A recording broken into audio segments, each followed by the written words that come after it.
você gosta do Pink Floyd, talvez esteja reconhecendo esse cenário aqui. O episódio de hoje é sobre aquelas pessoas que gostam de mudar o mundo diante de injustiça. Eu estou aqui em Mono Lake, na Califórnia também, numa parte mais na montanha em cima. Como vocês podem ver aqui, tem algumas montanhas. E Mono Lake foi afetado pela crise da água. Essa é uma daquelas histórias que mostram que quando você se junta, é possível acreditar e transformar a realidade. É aquela história daquele passarinho que sozinho não conseguiu apagar incêndio, mas juntando um monte de gente conseguiu. Acho que não é bem a história assim do passarinho, mas não importa. Eu entrevistei a Nora, que é uma pessoa muito interessante e que me contou uma história sobre como um grupo de estudantes conseguiu enfrentar interesses poderosos e provocar uma pequena revolução. Hi, my name is Nora. I work at the Mono Lake Committee as a lead naturalist guide here in Leavine, California. And I'm right here in front of Mono Lake, which is a unique salty lake with an alkaline ecosystem, a very simple ecosystem with brine shrimp, alkali flies, algae, and birds that feed on all of those things. Do you think people can make a difference? E essa foi a pergunta responsável por mudar a história do Mono Lake e das guerras da água na Califórnia. Antes de chegar a esse questionamento, muita coisa rolou com essa disputa. No final do século XIX, Los Angeles havia crescido de maneira desenfreada, tomando abastecimento de água insuficiente para toda a cidade. Foi quando então o prefeito Frederick Eaton teve uma ideia: criar um aqueduto que levasse a água de Owens Valley até Los Angeles. Depois de muita discussão política e mentiras, os direitos sobre a água foram conseguidos, começando assim uma longa disputa.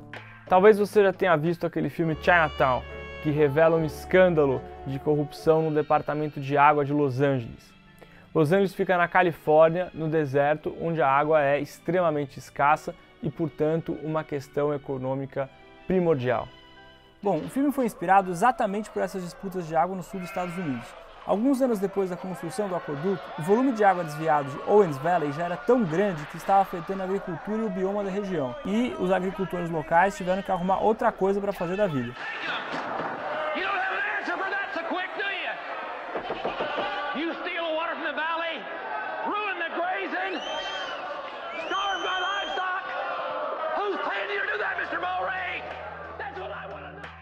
Para continuar com o crescimento de Los Angeles, em 1941, eles começaram a desviar a água que alimentava o Mono Lake, personagem principal do episódio de hoje. We're here to talk about kind of the exciting story of what makes Mono Lake so unique, both in an ecosystem way, but also with human history. So humans have had a huge effect on Mono Lake in the past, in the 1940s. So they actually cut off some of the streams to the lake. So there are these tributary streams that are coming down from the mountain snowmelt that feed into the lake, and there are no streams that leave the lake. So it's called a terminal lake, and all the water leaves through evaporation, and it leaves all the trace amounts of salts and minerals that are coming down in the fresh water. It leaves that in the lake basin. So it's just getting saltier and saltier as the hundreds of thousands of years go by. So Los Angeles cut off. They built little dams here and fed water into their aqueduct that went 350 miles south to Los Angeles that prevented this fresh water from going into the lake. So when Los Angeles started diverting water in the 40s, the lake dropped 45 vertical feet to expose these beautiful tufa towers you see behind us that form only underwater. And as the lake dropped, it became more salty and less stable of an ecosystem. So in the 70s, a group of students from UC Davis came to Mono Lake to do a general ecology study where they counted birds and flies and shrimp, and they learned that the ecosystem was in danger of drying up, of collapsing. And so they formed a small nonprofit to get the word out and to do something about this ecosystem damage that was caused primarily by humans. They gathered all sorts of people, bird lovers, nature lovers, kayakers, even hunters, to get interested in Mono Lake and realize that it was unique and worth saving for everyone, not just for the people of Los Angeles. So they formed a nonprofit called the Mono Lake Committee, and they ended up getting enough interest to take the city of Los Angeles to court. And after a 16-year court battle, the Mono Lake Committee won. They won a compromise to release more water into Mono Lake. So the State Water Resources Control Board mandated that the city of Los Angeles reduce their diversions and raise the level of the lake to an ecologically stable level, which is 6,392 feet above sea level. And right now the lake is at about 6,381.5 feet above sea level. And it's slowly rising, but as drought and climate change kind of come into the picture more, it's difficult to say how long it will take to get the level of the lake to that ecologically stable level. But many people have worked very hard to get Mono Lake's name out there. In the 70s, they started a campaign of bumper stickers that said "Save Mono Lake." And so all around California, all around the West, really, you would see these bumper stickers that said "Save Mono Lake." So everybody kind of knew what Mono Lake was, or that there was something happening there. But really, it was grassroots activism that saved Mono Lake.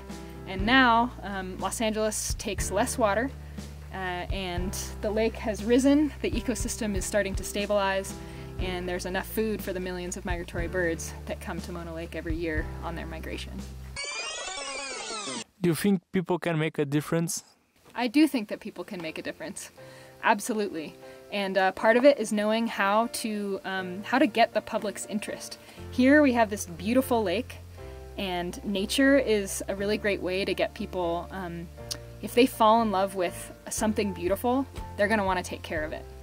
So that's always one of my philosophies, is I love sharing this place with people because they can see it for themselves. They don't need me to say, "This is so cool, you should love it." They fall in love automatically because it's so unique. These tufa towers, the way the light hits them, in the summertime when there's just millions of birds here, it is an incredible experience. There's actually now a group of middle schoolers, I believe, who are suing the US government over climate change, saying that this earth, all this public land, is for us, and therefore not a single entity or private entity can destroy it. Enquanto isso, no Brasil, grandes proporções de terra são devastadas na Amazônia para dar lugar a pasto. Bom, a gente vai fazer um episódio sobre isso, falando sobre corrupção na Amazônia, grilagem de terras, garimpo ilegal, mas tendo em vista que a gente tem esse enorme desafio para ser enfrentado na Amazônia, eu resolvi perguntar para a Nora o que ela tinha para dizer, o que ela poderia transmitir para nós brasileiros que temos essa responsabilidade e essa questão a ser enfrentada. Get your voices heard. If you have friends who are concerned about rainforests disappearing as well, get them together and start talking about what you all can do to make your voices heard. Also, I do think that taking people out to the nature that is being destroyed is a really good way to kind of put a little bug in their conscience. Você deve estar estranhando que a série chama As Árvores Somos Nós e estamos aqui no encerramento e não falamos de árvores ainda. Sabe por quê? Porque a série não é exatamente sobre árvores, ela é sobre a relação entre a civilização e o meio ambiente e o planeta. Como é possível ter uma relação harmônica ou desarmônica, sustentável ou predatória com o nosso planeta, que é onde a gente vive. No próximo episódio a gente vai começar a falar especificamente sobre árvores. Vamos falar sobre as árvores mais antigas do mundo, as bristlecones. É isso, espero que vocês tenham gostado. Queria só pedir uma ajuda para vocês. A gente faz esse conteúdo com o maior carinho, mas a gente precisa da sua ajuda para que ele consiga viajar, porque só quando ele viaja a gente consegue falar com mais pessoas. Então, se você puder, por favor, coloca no seu stories no Instagram, coloca no seu Face, recomenda para as pessoas, ajude a gente a propagar esse debate. Muito obrigado!